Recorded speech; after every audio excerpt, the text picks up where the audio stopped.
The cabin stood alone in the middle of the desolate Appalachian wilderness, a relic of some long-forgotten time. Its wooden exterior, weathered and splintered, was cloaked in creeping ivy and moss, making it almost indistinguishable from the surrounding forest in the dim light of dusk.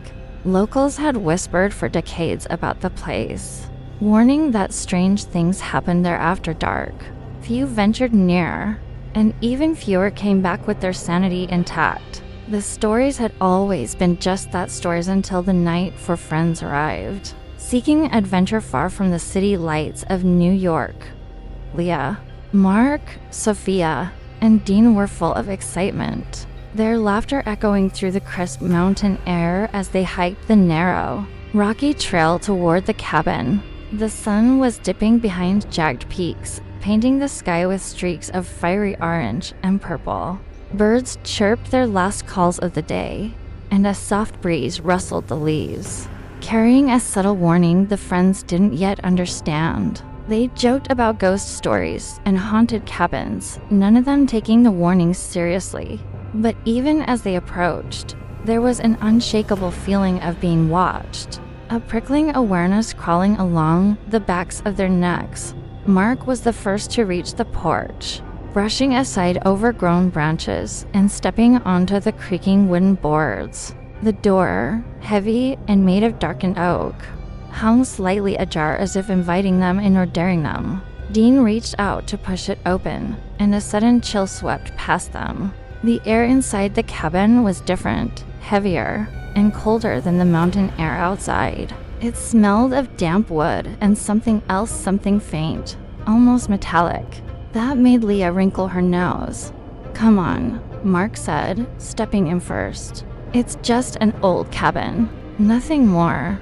But Leah hesitated, noticing shadows stretching unnaturally across the walls, as if the last rays of the sun were bending around the corners in impossible ways.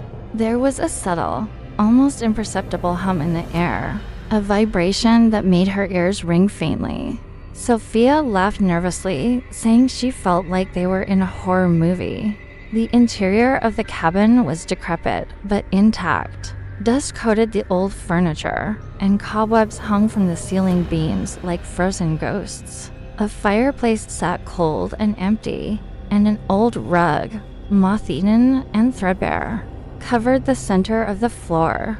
Everything was silent except for the soft tapping of wind against the broken window panes. At first, it seemed peaceful, almost charming in a rustic way. But the moment they all stepped inside, the door slammed shut behind them with a thunderous bang that shook the walls. "What the hell?" Dean exclaimed, running to the door, pulling at the handle. It didn't budge. The old lock clicked into place, though there had been no key in sight. Leah's stomach twisted. "It's like it doesn't want us to leave." A sudden draft blew through the room, scattering papers from a small table in the corner. The movement caught Leah's attention. A shadow flickered at the edge of her vision. It was thin, elongated, almost like a human form, but impossible to pin down. Every time she looked directly at it, it vanished.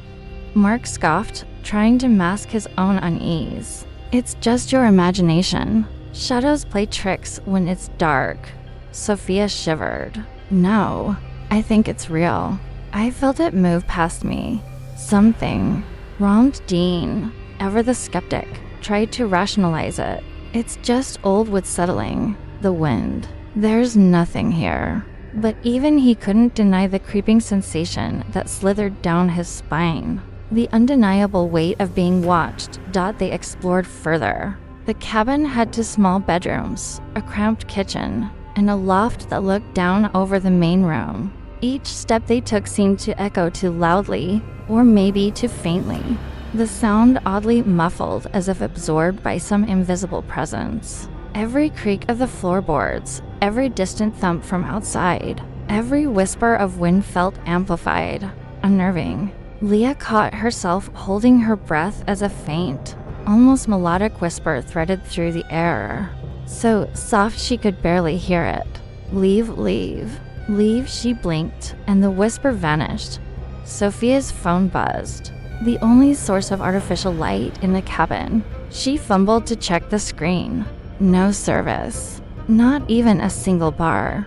Guys, we're completely cut off, she said, her voice tight. Outside, the forest pressed closer. The trees seemed to lean inward, their gnarled branches twisting like claws. The wind picked up, moaning through the pines, and for a brief moment, Leah thought she saw movement small, darting shapes between the trunks, just at the edge of sight. Mark tried to laugh it off, probably just deer or something. But the others didn't hear the deer. What they heard was something else, faint footsteps, soft but deliberate, circling the cabin, never stopping. Then came the first sound that made them freeze a soft, dragging shuffle along the porch outside. It paused, then started again, slow and measured. It didn't sound like human feet. It didn't sound like any animal they knew. It was deliberate, patient, and terrifyingly close. Leah's pulse hammered in her ears. "We need to leave," she whispered, but the door remained locked, as if mocking her fear. Suddenly, the shadow reappeared. This time, it was in the center of the main room, thin and unnervingly tall. It flickered, elongated unnaturally, like smoke twisting in the air, and it felt as if it was staring at them with empty, infinite eyes. Leah could feel its gaze probing, trying to find the weak spots in their minds, hunting for fear. Dean grabbed a heavy chair, holding it out like a weapon. "It can't touch us," he said shakily. "It's not real. It's not real." But even as he spoke, the air grew colder, so frigid that their breath fogged in front of them. A low, inhuman whisper began to fill the cabin, circling them from every corner. "You shouldn't be here. You shouldn't be here." Sophia stumbled backward, clutching her arms around herself. It's alive. Some things. In here with us?" The shadow stretched closer, filling the room with its presence. Each second felt like an eternity as it swayed just beyond reach, testing them, waiting for panic to take hold. Leah's mind raced trapped in this cabin with no phones, no help, and a being that seemed to exist outside the rules of the world they knew. A sudden crash upstairs made all four of them jump. Something heavy moved across the loft, and they heard the subtle, unnatural scrape of nails or claws against the old wooden floor. The sound circled the room, moving faster, then stopping abruptly, leaving an oppressive silence that pressed against their eardrums. Leah swallowed hard pounding. "We need to stick together. We can't panic." Mark nodded, but even he was trembling. Okay. Let's just find a way out. Maybe a window." They moved cautiously through the cabin, hands brushing against walls that felt unnervingly cold, almost damp to the touch. Every room revealed the same oppressive, shadowy emptiness, yet each seemed subtly wrong. As if warped by some unseen hand, the shadows moved in ways they shouldn't, shifting at angles that defied logic, bending around corners, pulling at their feet, whispering in voices just beneath hearing dot. By the time they reached the back of the cabin, Leah realized something terrifying. They weren't just trapped physically. The cabin itself seemed alive, aware, watching, and toying with them. Every creak, every whisper, every shadow was intentional, a part of a greater, malevolent plan. They were no longer visitors. They were prey. And outside, in the darkened forest, the trees seemed to lean closer, listening, waiting, as the first night of their nightmare stretched on into unrelenting terror. Night pressed in like a suffocating blanket, thick and cold, making every breath feel heavy. The four friends huddled together in the center of the cabin, hearts pounding, minds racing with a single desperate thought: survive until dawn. The shadows seemed to creep closer with each second, stretching and twisting in ways that defied logic. The air was thick with a metallic tang, the kind that clings to the tongue and makes your stomach churn. Outside, the forest was a black wall, alive with shapes that moved just beyond sight. The silence was punctuated only by the soft creaking of the cabin, yet it was a silence that screamed. Dean's hands trembled as he gripped a heavy chair, the only weapon they had. "We can't just stay here," he whispered, voice tight. "We have to move. We have to get out." Leah nodded, swallowing hard. "But every exit. It's like the cabin won't let us leave. I swear, the door just won't budge. It's like it's alive." Mark tried to laugh, but it came out as a dry, hollow chuckle. "Okay, scary cabin, supernatural nonsense, fine. But we just need to think. There's got to be a way." Before anyone could respond, a low, guttural sound vibrated through the cabin. It wasn't the wind, not an animal, it was something else entirely. Something old, ancient, and hungry. The shadow they had glimpsed earlier coalesced into a more tangible form, tall and impossibly thin, with limbs too long for any human frame. Its eyes, or what should have been eyes, were hollow voids, pulling the light from the room. Its presence was a weight, pressing down on their chests, making it hard to breathe. Sophia gasped, clutching Leah's arm. It's coming closer. It knows we're here."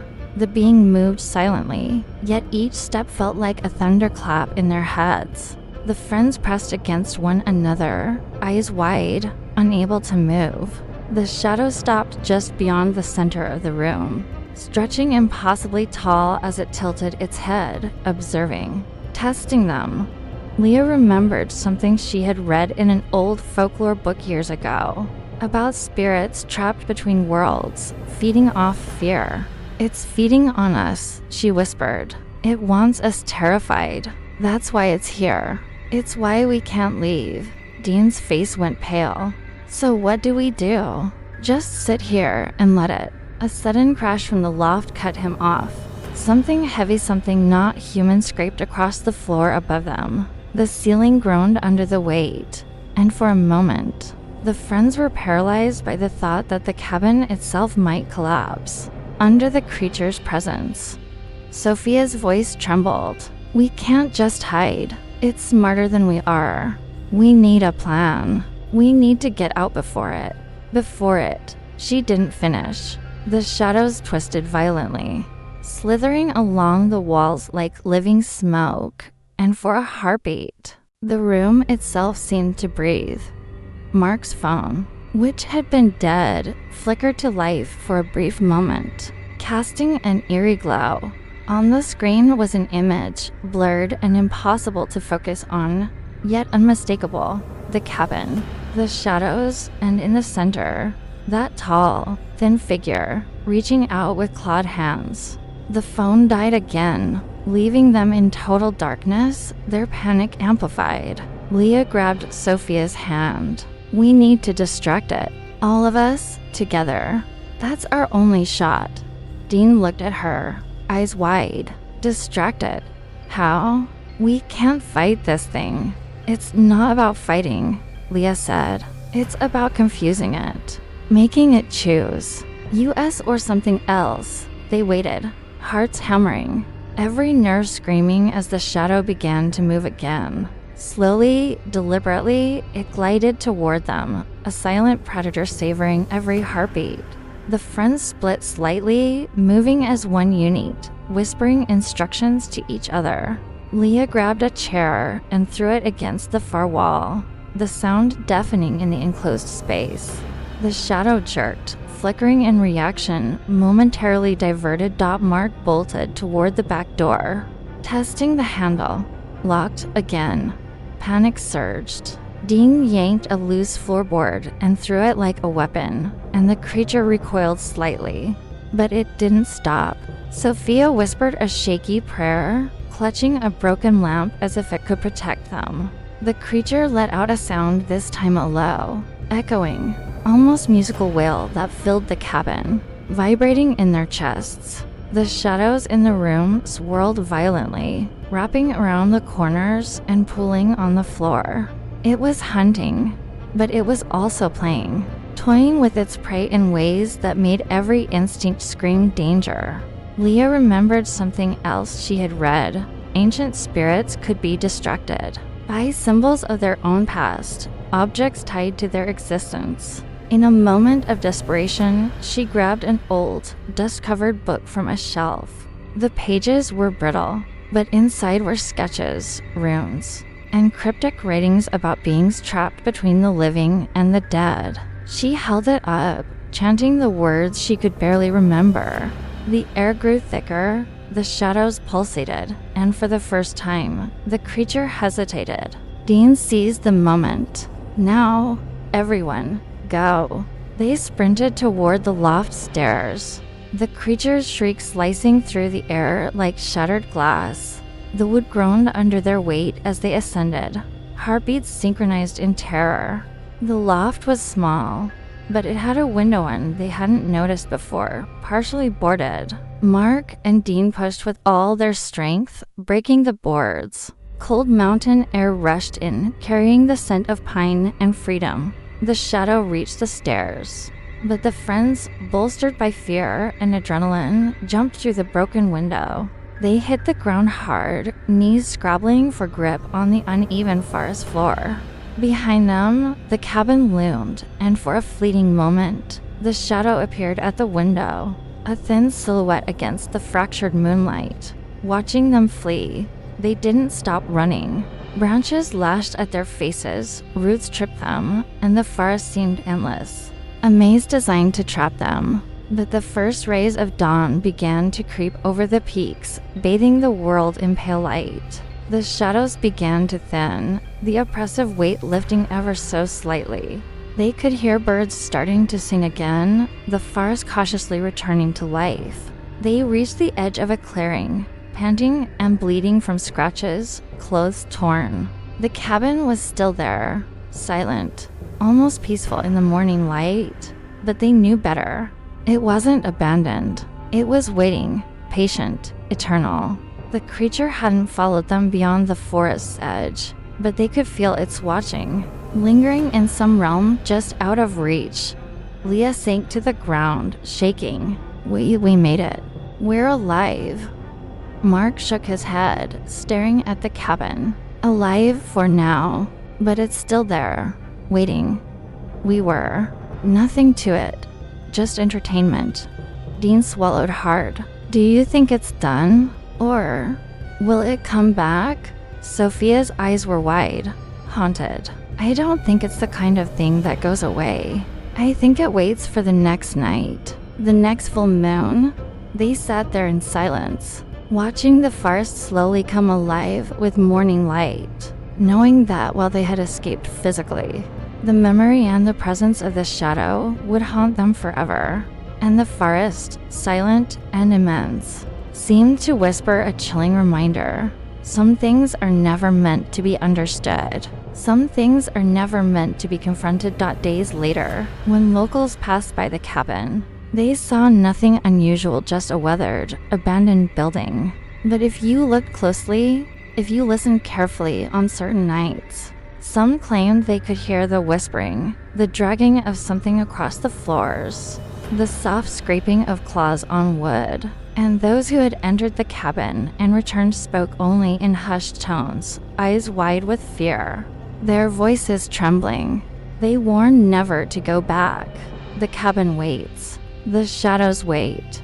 The thing that dwells within waits. And somewhere in the woods, unseen, the creature lingers, patient and eternal, feeding on fear, watching for the next souls foolish enough to step inside. Leah, Mark, Sophia, and Dean never spoke of it again publicly. But late at night, when the wind moans through the trees, each of them still hears. Please like and subscribe channel Fear Frequency for more horror stories.